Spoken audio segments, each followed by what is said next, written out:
everyone. Today I'm going to be talking to you about Lesson 7.5, which is about the hierarchy of triangles. Okay, and since we only have a couple days of school left, I want to just make sure that I introduce this to you and that it's something that you're aware of. Okay, you're not necessarily going to be tested on this year, of course, but this is something that will come up in middle school, so I want to make sure that you are able to, have a little light bulb go off when your future teachers may bring it up. All right, I'm going to put this in presentation mode, and I'm going to go through this.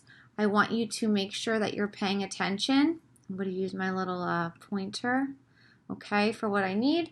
And I'm going to be talking to you about a lot of different, maybe new words. So please just pay attention, listen to me very carefully as I go through this. And I think that, you'll understand this. It can be something that's a little bit tricky, but once you see me with some of the examples here, it'll start to make sense. Okay, so this is Lesson 7.5, Hierarchy of Triangles.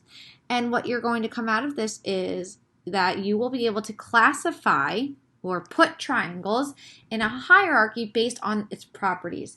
So you might be thinking, what is a hierarchy? Well, we're going to get into that. And I quickly just want to talk about properties, the word properties. Now, that's not like in Monopoly, right, where you buy properties. Properties are another word for attributes, or basically traits that belong to an object or an individual. So, for instance, when we talk about character traits, okay, it's what makes up that person. So the same thing goes for shapes. They can have traits or properties, or another word is attributes, right? You can talk about the sides, how many sides, the length of the sides. You can talk about the angles in a shape. Okay, so shapes have attributes or properties also. And we can use these to sort them into groups. All right, and that's what we're going to look at today.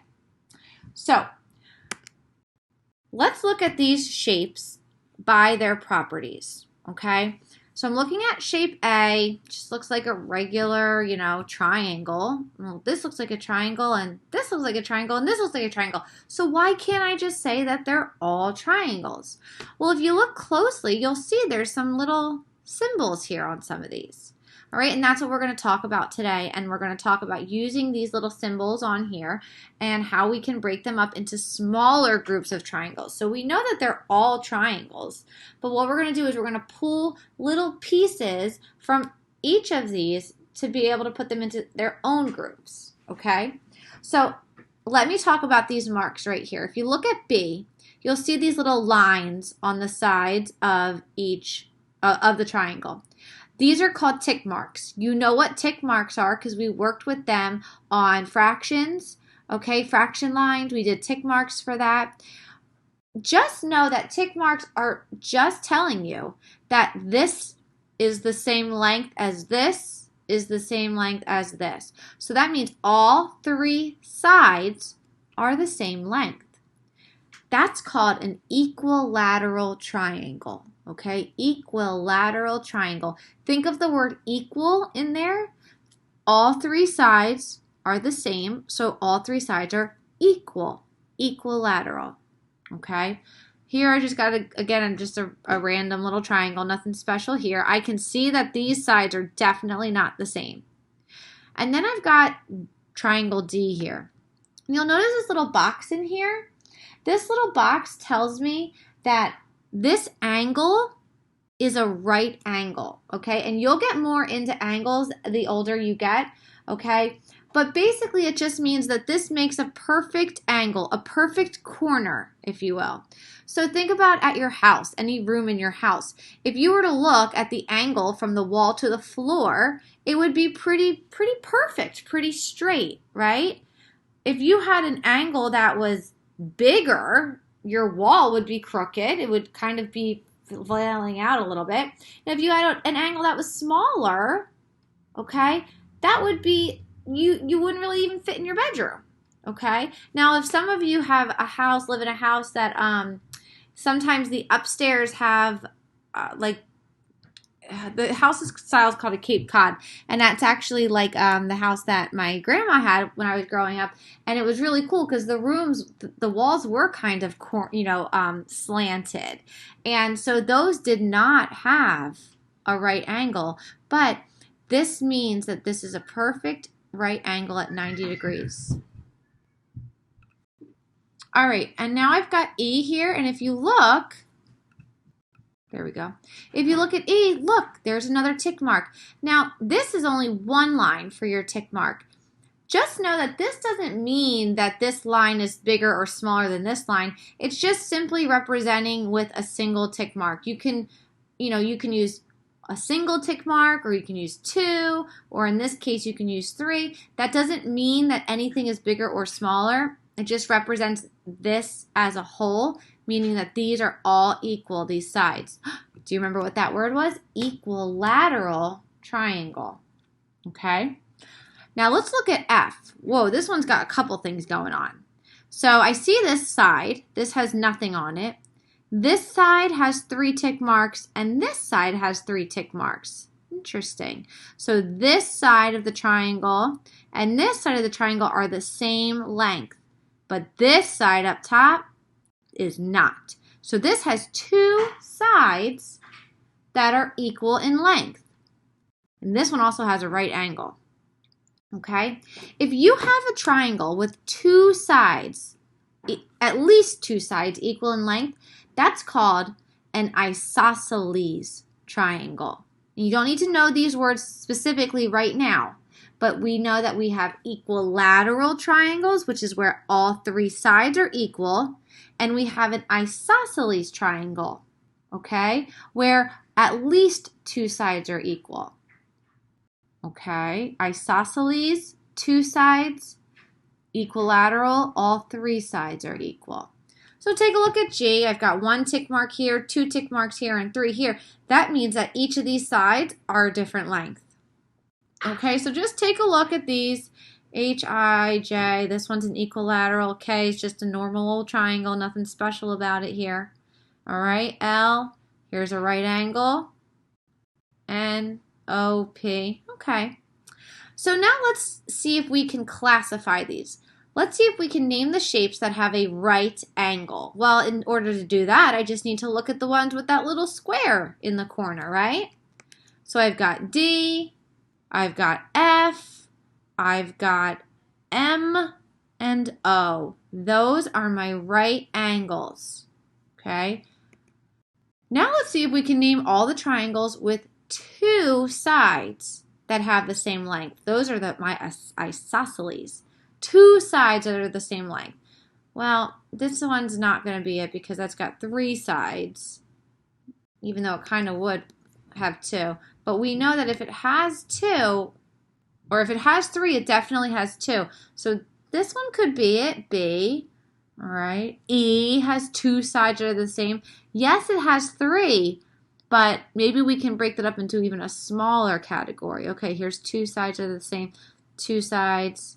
No, here's 2 sides that are the same, 2 sides. So let's take a look.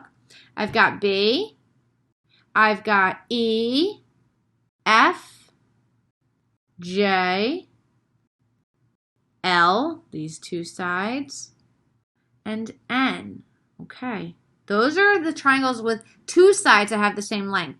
Now this is where it can get kind of confusing because you might be saying, Mrs. Bryant, B has 3 sides that are the same length. Well, I know that, but we can also put that in this category that has 2 sides because it does have 2 sides. All right? Now let's look at all sides the same.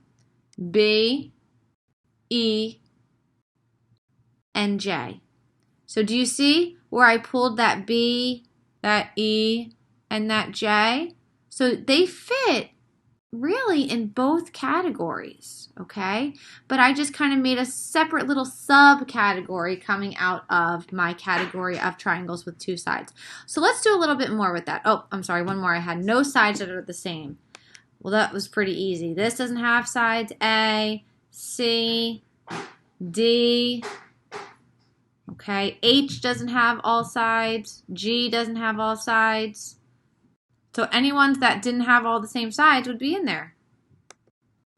All right, so what is a hierarchy? What does that mean? A hierarchy is a diagram that represents the relationships between groups in math, okay? So the most general group goes at the top. The group that would be the most general or maybe have the most people, where you can break it up into smaller groups. And as you move down, the groups get more specific. So how would we create a hierarchy of students in class? Well, let's see. Students in my class.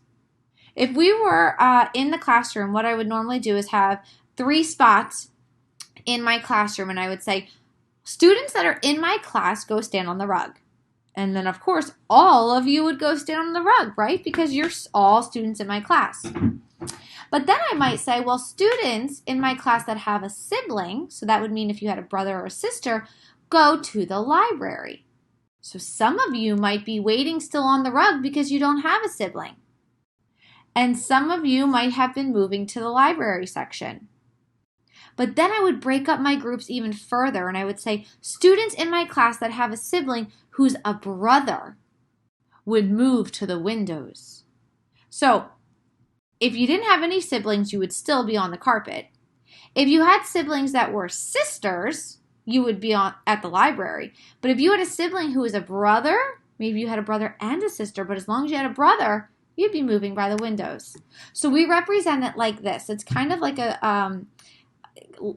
it goes up and down. That's how we like to look at it. So we start off with students in my class, and we go to students in my class that have a sibling, and finally students in my class that have a brother. I could even break this down even further. I could say students in my class who have a sibling who is a brother that is younger than them, okay?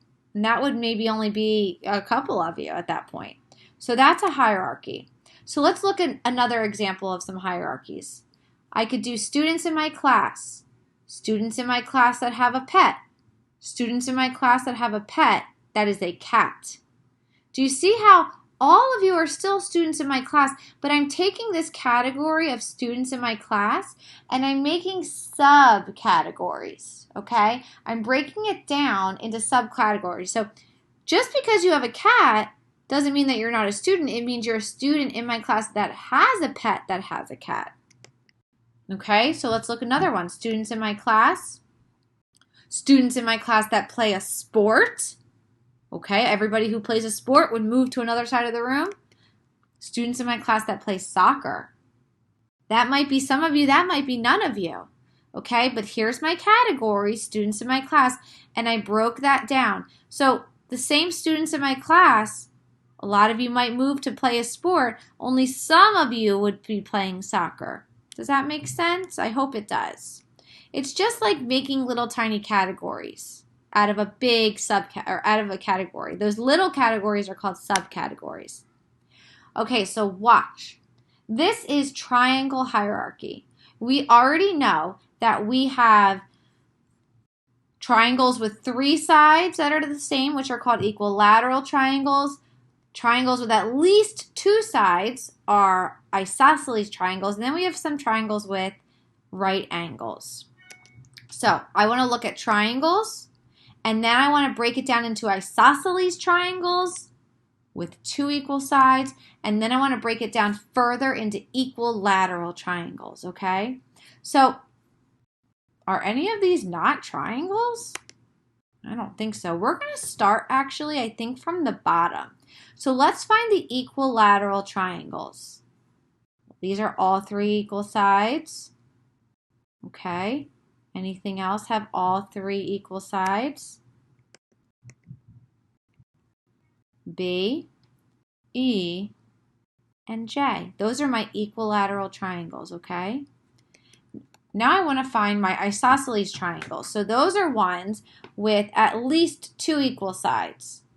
So I've got F has 2 equal sides, right? L and N. And then all of my triangles are everything else in there, okay? That's not saying that an isosceles triangle is not a triangle. It is, but we're just breaking it up into equal sides. We're sort of moving them down.